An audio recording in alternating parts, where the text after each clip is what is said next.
अस्सलामु अलैकुम वरहमतुल्लाहि वबरकातुहु।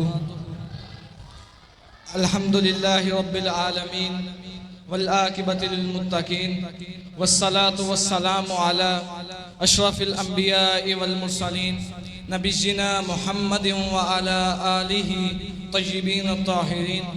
अम्मा बाद फ़क़द क़ाल अल्लाहु तबारक व तआला फ़िल क़ुरआनिल मजीद वल फ़ुरक़ानिल हमीद इन्नमा यख्शल्लाह मिन इबादिहिल उलमा। सदक़ल्लाहुल अज़ीम। कागज़ ना मिला खजूरों की पत्तियों पर लिख दिया, कागज़ ना मिला खजूरों की पत्तियों पर लिख दिया, रोशनी ना मिली तो चिरागों के नूर पर लिख दिया। इस तरह जमा हुआ ये इल्म हदीस का ख़जाना जो आज हम पढ़ते हैं बिना किसी बहाना।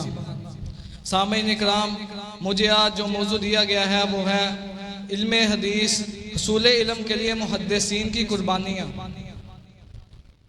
मैं अपने मौजू की तरफ आता हूँ। एक बहुत बड़े मुहद्दिस के बारे में आता है कि उनसे लोगों ने कहा आप हमारे पास आएँ, हमसे कुछ बातचीत कर लें, कुछ गपशप लगा लें। वो कहते हैं इस सूरज को रोक लो, इस तलू होते सूरज को रोक लो, इस गरूब होते सूरज को रोक लो, मेरे पास वक़्त नहीं है। फिर नतीजा क्या निकलता है? इमाम तबरी जैसे मुफस्सिर मुहद्दिस पैदा होते हैं। इमाम तबरी के बारे में आता है, अपने शागिर्दों से कहते हैं कि दिल करता है कुरान की तफसीर लिख दूं।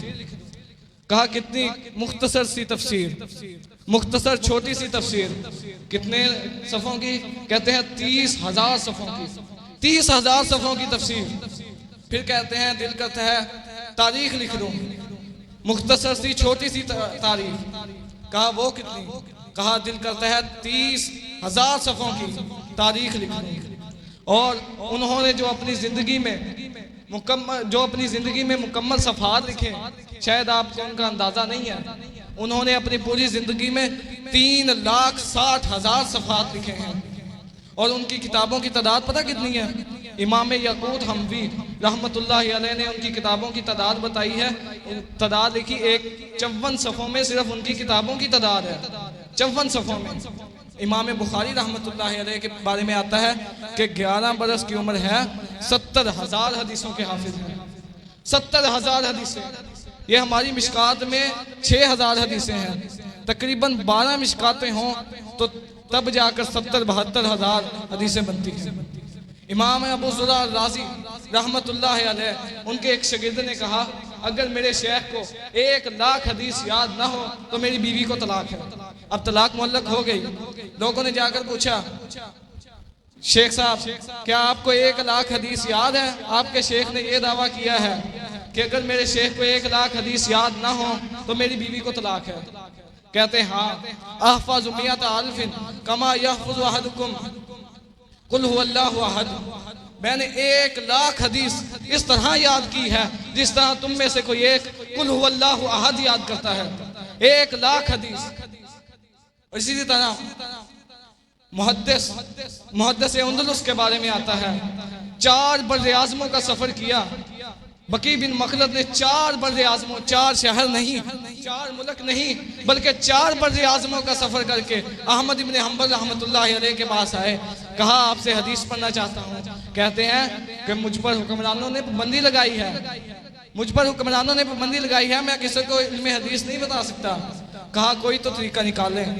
कहा सिर्फ एक शख्स यहाँ आ सकता है, एक कि जो आवाज़ लगाने वाला, जो सदा लगाने वाला वही आ सकता है, उसके अलावा कोई नहीं आ सकता। कहा ठीक है, कल आऊँगा, भेस बदल कर आऊँगा, फ़कीराना लिबास पहन कर आऊँगा, सदा लगाऊँगा, अल्लाह के लिए मुझे कुछ अनायत कर दे। आप सिर्फ एक हदीस मुझे बता दिया करें, सिर्फ एक हदीस। इमाम अबू ज़ुरा राज़ी रहमतुल्लाहि अलैह जब मरने के वक़्त करीब आया, शागिर्दों ने कहा कि इनको कलमा की तलकीन करते हैं, लेकिन कोई हीला बहाना यानी कोई हीला काम ना आया। तो उनके 2 शागिर्द नरीना साथी शागिर्द मोहम्मद बिन मुस्लिम बिन वारा और इमाम अबू हातिम राज़ी रहिमहुमुल्लाह, उन्होंने कहा कोई ऐसी हदीस ढूंढते हैं जिसमें कलमा ला इलाहा इल्लल्लाह आता है। उन्होंने हदीस मुआज़ इब्न जबल रहमतुल्लाहि अलैह, मुआज़ इब्न जबल रज़ी अल्लाहु अन्हु की हदीस ली, सनद पढ़ी, आधे सनद में जाकर रुक गए। आधी सनद के बाद सनद नहीं पढ़ी। बाज़ ने लिखा है अपने शेख की हैबत की वजह से नहीं पढ़ सके, और बाज़ ने लिखा है जानबूझकर नहीं पढ़ी। शेख ने देखा कि मेरे तालिब इल्म को सनद पढ़नी नहीं आ रही, कहते हैं मुझे बिठाओ, मुझे बिठाओ। बिठाया गया, सनद पढ़ना शुरू की। कहते हैं हद्दसना बुंदार क़ाल हद्दसना अबू आसिम अन अब्दुल हमीद इब्न जाफर अन सालिह इब्न अबी उरैब अन कसीर इब्न मुर्रता अन मुआज़ इब्न जबल रज़ी अल्लाहु अन्हु क़ाल क़ाल रसूलुल्लाह सल्लल्लाहु अलैहि वसल्लम मन कान आखिर कलामिही ला इलाहा इल्लल्लाह सुम्मा तुवफ़िया। कहते हैं नबी अलैहिस्सलातु वस्सलाम की ये पूरी हदीस पढ़ी, ला इलाहा इल्लल्लाह पढ़ा तो मौत आ गई। अल्लाहु अकबर। ये थे हमारे सलफ सालेहीन जिन्होंने इतनी मेहनत, इतनी कुर्बानियां देकर इल्म हासिल किया, उसको हम तक पहुंचाया, इसलिए आज हमारे पास इल्म महफूज है। अगर ये उनकी कुर्बानियां ना होती, आज हमारे पास इल्म ना होता। इल्म के लिए सबसे पहले मेहनत चाहिए, उसके बाद तकब्बुर से पाक, तकब्बुर से परहेज करके इखलास के साथ उस पर अमल करना चाहिए। आखिर में मैं अल्लाह ताला से दुआ करता हूँ कि अल्लाह ताला हम सबको मुफस्सिरीन, मुहद्दिसीन, सलफ सालेहीन के तरीक़ा पर चलकर उन जैसा बाअमल, बावक़ार मुहद्दिस, मुफस्सिर, सलफ सालेहीन जैसा अकीदा राज फरमाए। वमा तौफ़ीक़ी इल्ला बिल्लाह वमा अलैना इल्लल बलाग़ुल मुबीन।